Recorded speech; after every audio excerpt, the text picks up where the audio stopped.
ক্ষমতায় গেলে দুর্নীতির লাগাম টানা হবে বলে জানিয়েছেন জামায়াত আমির ডাক্তার শফিকুর রহমান। শুক্রবার সকালে বরিশালের মেহেন্দিগঞ্জে আরশি কলেজ মাঠে নির্বাচনী জনসভায় প্রধান অতিথির বক্তব্যে একথা বলেন তিনি। এ সময় সংখ্যালঘুদের নিরাপত্তা নিশ্চিতের প্রতিশ্রুতি দেন তিনি। সেই সঙ্গে মেয়েদের নিরাপত্তা নিশ্চিতের কথাও জানান জামায়াতে আমির। এছাড়া সরকার গঠন করলে বিচার ব্যবস্থা সবার জন্য সমান করা হবে বলেও জানান তিনি।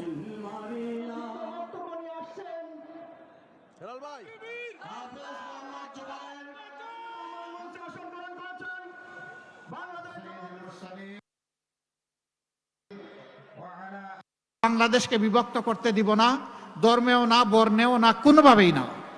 এখন শুধু ঐক্যবদ্ধ বাংলাদেশ। এখানে ধর্মে বর্ণে কোনো হানাহানি থাকবে না, ধর্মের কারণে কেউ বঞ্চিত এবং লাঞ্ছিত হবে না।